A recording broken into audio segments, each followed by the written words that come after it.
They said, quote, human beings have come from the firmament, outer space, to Earth, and other human beings have been lifted from Earth into the firmament, outer space. The human beings coming from the firmament, outer space, remained on Earth for a long time, and they begot the talented, intelligent human species. 28. Behold, the early human beings who proceeded from out of the earth.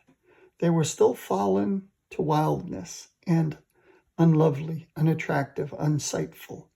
But behold, the human beings on the earth who were begotten by the celestial sons were unique and were different from the old human children of the earth. The ones begotten by the celestial sons were not like the old human children of the earth, but resembled the children of the guardian angels, guardian messengers, messengers of the firmament, outer space. And so they were of a different kind. Their bodies were white as snow and red as the rose blossom. Their hair at the top of the head and the beard white as wool, and their eyes beautiful. The human species will now retain their inherited beauty, so they will propagate it further pass it on. But in the course of centuries and millennia, they will mix with other human species of the earth and of the firmament, outer space, so as to generate a new human species and special races, as the celestial sons did with the human beings of earth. Jmmanuel, you are one who has knowledge, begotten from among our ranks by the celestial son Extraterrestrial Gabriel of the lineage of Raziel. With your knowledge, you will make the impossible possible.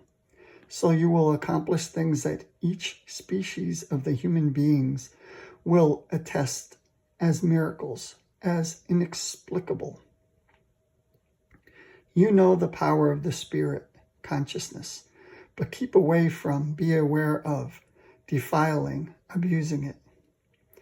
Your own wise knowledge and the knowledge obtained through us should redound to the well-being of the human species, though the road leading thereto will be very burdensome for them and for you. You will be misunderstood and denounced into the distant time to come, future, because the human species are still unknown and fallen to beliefs of gods and tin gods.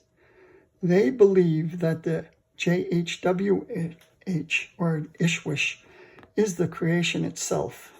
Therefore, they call him God. And yet he is not that, for he is in truth only the Lord of the celestial sons and the human species. The human beings of earth attribute to him as God the power and the might of the creation, and he is glorified and prayed to and worshipped in falseness. But the Ishwish is likewise a human being, like all the celestial sons and the human beings of all species, races, in the vastness of the firmament universe, except that he is far greater in the might of the thoughts than they are. The creation, however, stands immeasurably raised high above the Ishwish, the ruler over the celestial sons and all human species in the vastness of the firmament universe, because it alone is the unmeasurable secret, the inscrutable. But you, Jmmanuel, you will be insulted in the near and distant time that is coming, as the sole standing, only begotten Son of a God, which they have confusedly set above themselves since time immemorial, and will continue to do so. So they will choose you in falseness, as the Son of a God, and as the God himself. And they will worship you due to an evil cult, religion, sect, and you will be acquainted with the secret of the creation. Do not heed these confused teachings, however, because the time will pass by 2 times 1,000 years and more before the truth becomes known among the human children of the terrestrial human species. So yourself, person, will be understood as a prophet and human being, who is not connected with a God, which only corresponds to a hazy picture, delusion, deceptive imagination. There will, however, be much human blood that will be shed because of you, including your own and that of many clans, generations. But pay no attention to that. Fulfill your calling, mission, as the King of Wisdom, as the Son of Gabriel, the celestial son, and as the foster son of the human being of earth, Joseph, and your mother Maria, whose forefathers led back to Semyasa, the procreational father of Adam. The law for your begetting was issued in the name of the Ishwish, so that you may be serving as prophet and pioneer of wise knowledge for these human species. Fulfill your calling, mission, unperturbed by all undiscernment, irrationality, and all confused teachings of the scribes and Pharisees. And despite the truth-unknowing peoples of the God believers in this land and in the far reaches of the world, so be it today and in all coming time. Hence, following the fulfillment of your calling, mission, there will be a time of many hundreds, and thus 2 times 1,000 years and more, before the truth of the knowledge you brought among the people will be recognized and disseminated by a few human children. Not until the time of firmament rushing ships and chariots of fire, aircraft and rockets, will the truth break through, and thus not until will the falsified teaching of the truth, confused by zealots, fanatics, gradually falter, that you are not the son of a God and are not the creation, and you should not be worshipped as such. And this will be the time when we celestial sons reveal ourselves to the human species again, in a new form, and first only in hiddenness, secrecy, and only when the human beings have become knowing, but even more astray from the truth, and threaten the structure of the firmament, the universe, with their acquired might. Will the time come for open encounterance, for open contact? Thus they spoke, the celestial sons between the north and the west, before bringing Jmmanuel in the brazen, metallic, singing, whirring, light, extraterrestrial beam ship of the Pleiaren back to the land of the God believers, to the land of Galilee. When Jmmanuel heard that Johannes, the initiator, the one who carries out the initiation, had been imprisoned, he left the town of Nazareth, came to and lived in Capernaum,